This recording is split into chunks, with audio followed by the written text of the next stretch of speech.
Hello students, hope you all are doing well. See, previously આપણે તમારું principles of microeconomics 2 એનું unit 4 નું chapter 2 જે છે એ ડિસ્કસ કરતા હતા, જેમાં એ લોકોએ તમને વેજ ડિટર્મિનેશન ને રિલેટેડ અલગ અલગ કન્સેપ્ટ્સ આપેલા હતા.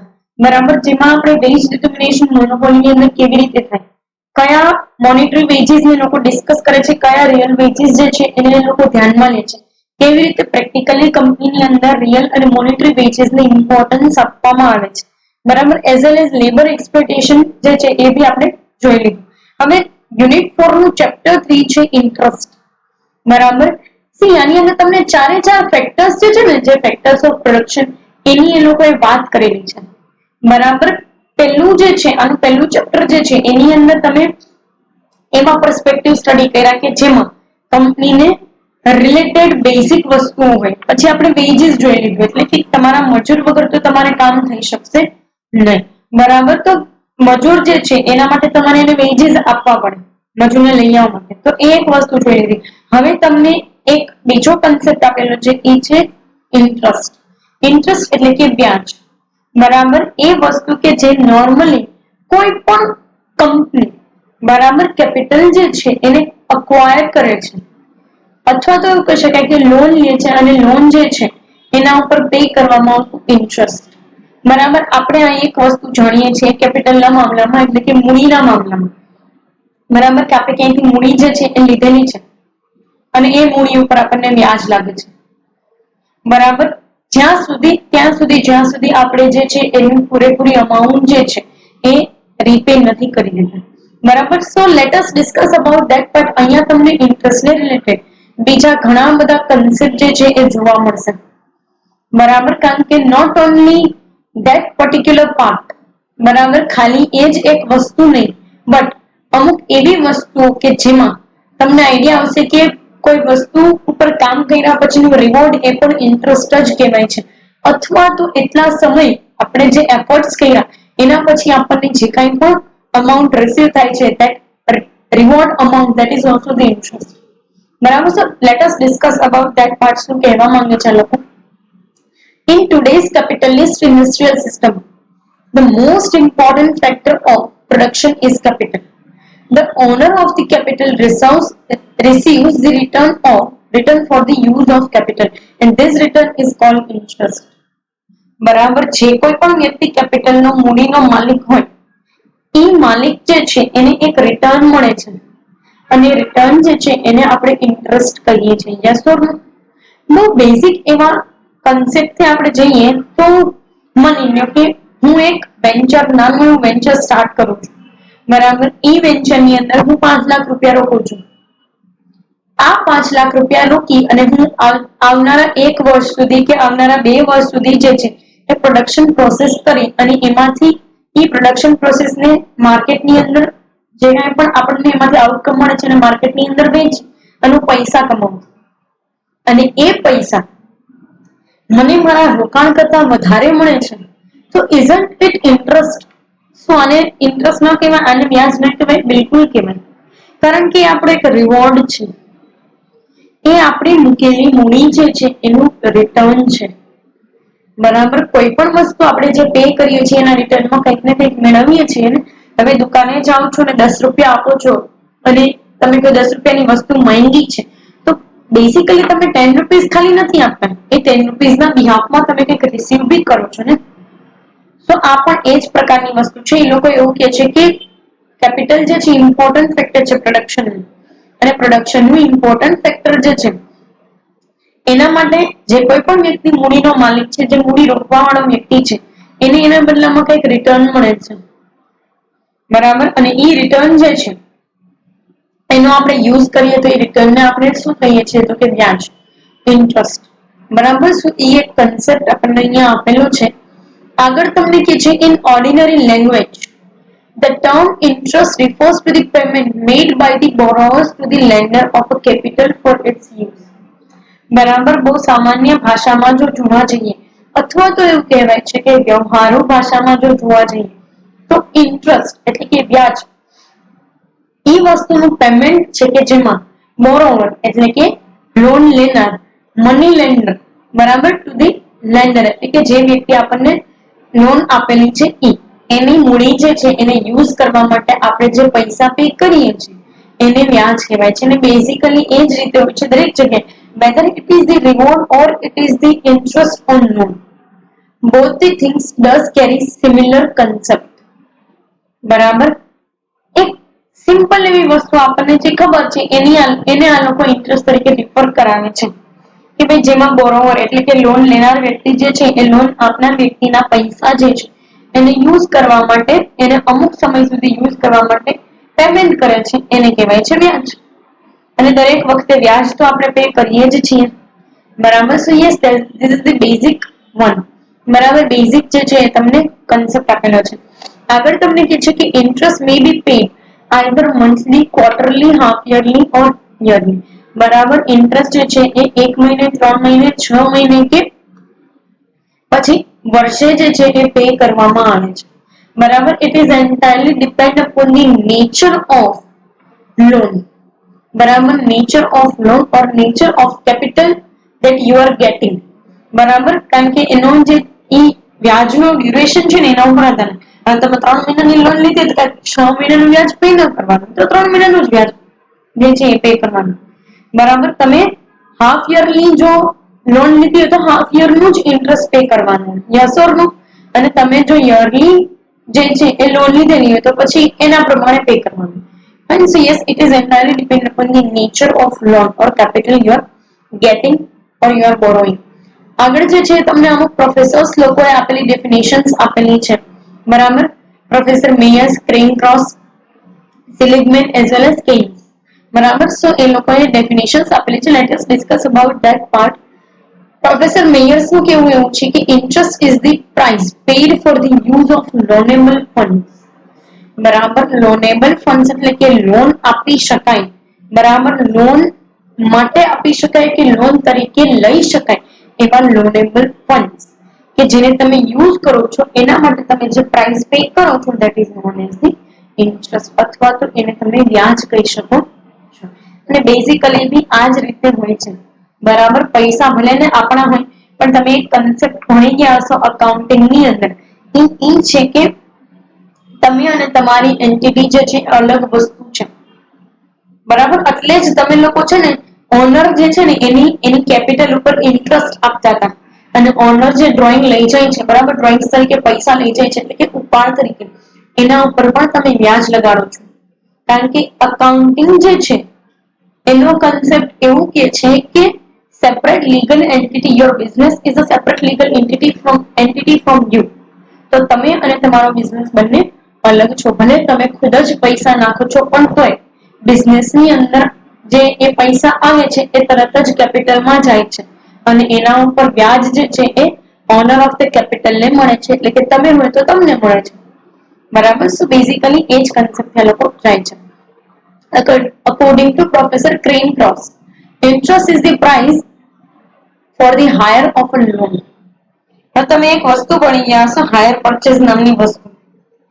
બરાબર, જેમાં તમે ઇન્સ્ટોલમેન્ટ પે કરતા કોઈ વસ્તુ જે છે એને યુઝ કરવા માટે, ત્યાં સુધી જ્યાં સુધી એ વસ્તુ સંપૂર્ણપણે તમારી માલિકીની ન બની જતી.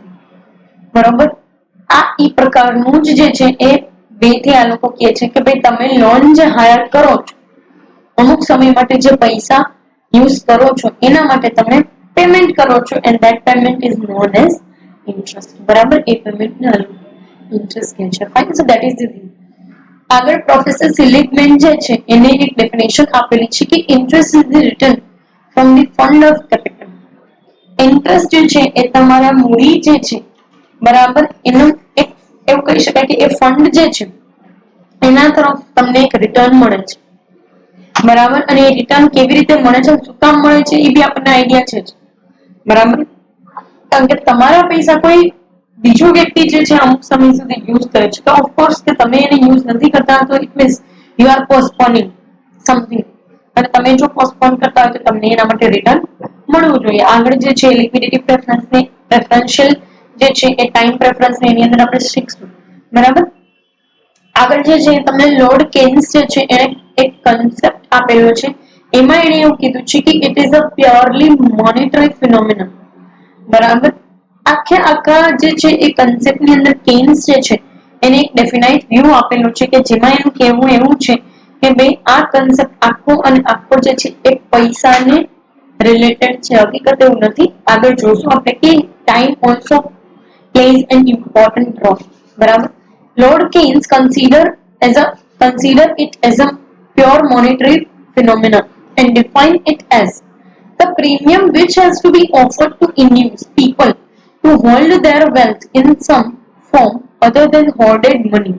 It is a reward of parting with the liquidity. બરાબર. I know કે તમારા માટે આ વસ્તુ સડનલી સમજવી જે છે એ થોડીક અઘરી થઈ જશે, બટ આગળ બી તમારે આને રિલેટેડ કન્સેપ્ટ આવે છે. હવે હું તમને બહુ સિમ્પલ એવા વેની અંદર સમજાવું છું. એ એવું કે છે કે the premium which has to be offered to induce people to hold their wealth in some form other than hoarded money. બરાબર. એટલે હોર્ડિંગ કરવું એનો બેઝિકલી છે ને મીનિંગ એવો થાય છે કે કાળા બજારી કરવી અથવા તો કોઈ પણ ખોટી રીતે જે છે એ તમારા ધનને છુપાવવું. અહીંયા એ લોકો એવું કે છે કે તમારું જે છે તમારી વેલ્થ જે છે એને છુપાવવાની વાત નથી, પણ તમારી વેલ્થ જે છે એને તમે અમુક સમય સુધી હોલ્ડ કરીને રાખો છો. બરાબર. માની લો કે આજે હું કોઈ ફિક્સ ડિપોઝિટની અંદર પૈસા મૂકું છું. It means I am holding my money for some time. Yes or no? હું થોડા સમય માટે મારા પૈસા એ જગ્યાએ ફિક્સ રાખું છું. It means કે I am not going to use it. હું પછી એને યુઝ નહીં કરી શકું. અને જો હું એને યુઝ નહીં કરી શકું તો એના બદલામાં મને કંઈક મળવું જોઈએ. તો કે હા, એટલે કે હું જે છે એ પૈસા એટલા સમય ફિક્સમાં મૂકી રાખીશ તો મને એના ઉપર વ્યાજ મળશે, ફિક્સ ઉપર વ્યાજ મળે. બરાબર. ફિક્સ ડિપોઝિટ ઉપર, એફડી ઉપર. તો આ એ જ પ્રકારની વસ્તુ છે. અને પ્રીમિયમ એટલે they are talking about the interest. બરાબર. જે તમને એફડી કે એવા કોઈ ફિક્સ ઇન્સ્ટ્રુમેન્ટ ઉપર ઇન્ટરેસ્ટ મળતું હોય એ. ફાઇન. લાસ્ટમાં એ તમને કહે છે કે it is a reward for parting with the liquidity. Basically તમે 50,000 રૂપિયા જો એફડી ની અંદર મૂકો છો એ બી 3 વર્ષ માટે, તો તમે તમારી લિક્વિડિટી જે છે એને પાર્ટ કરો છો. એટલે કે એટલી લિક્વિડિટી જે છે એને કટ આઉટ કરો છો. યસ ઓર નો? અને એ લિક્વિડિટીને તમે બેઝિકલી એફડી ની અંદર મૂકો છો જેના બિહાફમાં તમને વ્યાજ મળવું જોઈએ. બરાબર. So yes, it is a reward for parting with the liquidity. તમારી લિક્વિડિટી જે તમે યુઝ નથી કરતા એના માટે તમને રિવોર્ડ મળવું જોઈએ. અને એ રિવોર્ડ એ જ તમારું શું છે તો કે વ્યાજ, અથવા તો એવું કહી શકાય કે ઇન્ટરેસ્ટ. હવે તમને ટાઈપ્સ ઓફ ઇન્ટરેસ્ટ આપેલા છે. બરાબર. Late us discuss about that part. First તમને કીધું છે ગ્રોસ ઇન્ટરેસ્ટ. એ જે પાર્ટ છે એની અંદર તમને ગ્રોસ ઇન્ટરેસ્ટ આપેલું છે અને એ પાર્ટની અંદર ટોટલ 1, 2, 3 and 4. બરાબર. આટલા જે છે એ પાર્ટ આપેલા છે અને બી પાર્ટની અંદર તમને નેટ ઇન્ટરેસ્ટ આપેલું છે. Fine. So let us discuss about that part. Types of interest will be carried over also to the part number 2. Fine. So let us discuss about that part. First તમને કીધું છે gross interest. In practice, the borrower pays return to the owner of the capital, but it is not net interest, because it is gross interest. This gross interest is called contractual interest. બરાબર. શું કામ જે છે એ આપણે આવી રીતે વાત કરીએ છીએ કારણ કે એમાં તમે નક્કી કરી લીધું હોય છે પહેલા જ. બરાબર. ઇન એડવાન્સ જ ડિસાઇડ થઈ ગયું હોય છે કે ભાઈ આટલા ટકા વ્યાજે પૈસા આપણે લઈએ છીએ, અથવા તો જે વ્યક્તિ દેનાર છે એ પણ આપણને કહે જ છે કે ભાઈ તમે આટલા ટકા વ્યાજે પૈસા લઈ જાઓ છો. તો આમાં નેટ ઇન્ટરેસ્ટ કે રિવોર્ડ કે કોઈ પણ વસ્તુનો કોઈ પ્રશ્ન જ ઉભો નથી થતો, કારણ કે અહીંયા ગ્રોસ ઇન્ટરેસ્ટ જે છે એ પિક્ચરમાં આવી ગયું છે. અને gross interest is always the contractual one. બરાબર. કે જે તમે લોન લીધા પહેલા જ નક્કી થઈ ગયું અથવા તો કોઈને લોન લીધા પહેલા જ નક્કી થઈ ગયું અને એના જે છે પ્રોપર ડોક્યુમેન્ટ બનાવવામાં આવે. બરાબર. કાગળિયા બનાવવામાં આવે, બંને પાર્ટી જે છે સિગ્નેચર કરે છે. ફાઇન. સો એ એક વસ્તુ જે છે આની અંદર આપેલી છે. સેકન્ડ તમને કીધું છે કે the gross interest is quite more than net interest, because in gross interest other interest than the net interest are included. બરાબર. એક વસ્તુ છે કે ભાઈ આ છે કઈ પણ ગ્રોસ ઇન્ટરેસ્ટ હોય, બરાબર, આપણે એવું કહેતા કે ભાઈ કાચો નફો અને ચોખ્ખો નફો, બરાબર, નેટ પ્રોફિટ ને ગ્રોસ પ્રોફિટ. આ જે છે એ ગ્રોસ ઇન્ટરેસ્ટ જે છે એ વાઇડર કન્સેપ્ટ છે, કારણ એનું એકમાત્ર એટલું છે કે એમાં તમે બીજા બધા રિવોર્ડ બી અંદર એડેડ હોય. તમને યાદ હોય તો તમે એક એવી ટ્રીટમેન્ટ આપો છો, કોસ્ટિંગ જે છે એનો થોડો ભાગ તમારે આવતો, બરાબર, ફર્સ્ટ સેમેસ્ટરની, જેમાં તમે એક એવી પ્રોસેસ પ્રોબેબલી કરતા કે દરેક વસ્તુ જે છે એ માઇનસ માઇનસ કરતા જાઓ, છેલ્લે તમારી પાસે ગ્રોસ ઇન્ટરેસ્ટ વધે. એ ગ્રોસ ઇન્ટરેસ્ટ માંથી તમે ઇન્ટરેસ્ટ ઓન લોન પણ માઇનસ કરી દો છો, ને પછી ટેક્સના જેટલા બી પર્સન્ટેજ હોય એ પણ માઇનસ કરી દો છો. પછી તમારી પાસે જે વધે છે ને એ તમારું જે છે એ નેટ પ્રોફિટ જે છે એ તમારો વધતો હોય છે. Yes or no? ગ્રોસ પ્રોફિટમાંથી કેપિટલનો ઇન્ટરેસ્ટ માઇનસ કરો છો અને સાથે સાથે તમે જે કંઈ પણ છે એ ટેક્સ પણ માઇનસ કરતા હતા, ત્યારે પછી તમારી પાસે નેટ પ્રોફિટ વધતો, બરાબર. સો સેમ વે અહીંયા પણ ગ્રોસ પ્રોફિટ છે, સોરી ગ્રોસ ઇન્ટરેસ્ટ છે, એની અંદર બીજા ઇન્ટરેસ્ટ પણ લાગુ હશે તો કે હા, એવા નાના મોટા અમુક વ્યાજ કે જે લગાડવાના હોય, બરાબર, એ પણ આની અંદર ઇન્ક્લુડેડ હશે. So of course it is a wider concept than the net interest. હવે નીચે તમને જે છે એ નેટ ઇન્ટરેસ્ટ આપેલું છે in the part of gross interest, બરાબર. ઓફકોર્સ ગ્રોસ માંથી તમે જેટલી નેસેસરી પેમેન્ટ જે બાદ કરશો એના પછી તમારી પાસે વધશે ને એ નેટ ઇન્ટરેસ્ટ હશે, બરાબર. જેને તમે ચોખ્ખું વ્યાજ કહી શકો, અથવા તો અક્યુરેટલી જે છે એટલું ઇન્ટરેસ્ટ કાઉન્ટ કરવાનું હોય, બરાબર, તમારા મની તમારે જે રીપે કરવાના છે એના ઉપર. Fine. So let us discuss about that part. શું કે છે તો કે net interest is the payment made to the owner of the capital considering the productivity of the capital. The net interest is included in average gross interest, બરાબર. Net interest જે છે એ basically જે કોઈ પણ કેપિટલ નો honour હોય છે, બરાબર, મૂડીનો માલિક, એ મૂડીના માલિક જે છે એને આપવામાં આવે છે, એને પે કરવામાં આવે છે, અને એ બી જેટલી પ્રોડક્ટિવિટી છે, બરાબર, કેપિટલની એના અકોર્ડિંગ ટુ, બરાબર. કારણ એનું એક માત્ર એટલું છે કે તમે એ કેપિટલને ક્યાં ઓક્યુપાય કરો છો ને એના ઉપર આધારિત છે કે તમને આવક કેટલી મળશે, બરાબર. તો ઓફકોર્સ ઇન્ટરેસ્ટ જે છે એ તમે એ જ રીતે કેલ્ક્યુલેટ કરશો કે ભાઈ આમાંથી મને આટલી પ્રોડક્ટિવિટી જનરેટ થશે, સો yes interest should be this, બરાબર. અને અકોર્ડિંગ ટુ એ લોકોને તમારે પે કરવાનું હોય. Of course net interest is the part of gross interest, બરાબર. આખા સેશનની અંદર આપણે ટાઈપ્સ ઓફ ઇન્ટરેસ્ટ માંથી એક ટાઈપ જે છે ડિસ્કસ કર્યો છે, અને બાકી જે છે એ ઇન્ટરેસ્ટ જે છે એનો ઇન્ટ્રોડક્ટરી પાર્ટ આપણે ડિસ્કસ કર્યો. કમિંગ સેશન ની અંદર આની જ અંદર આગળ વધશું, એટલે કે ટાઈપ ઓફ ઇન્ટરેસ્ટ ની અંદર એમાં બી એ પાર્ટ ની અંદર સેકન્ડ ટાઈપ જે છે એ ડિસ્કસ કરશું. પર્ટિક્યુલર આ સેશન માટે અહીંયા સુધી રાખીએ. Thank you so much.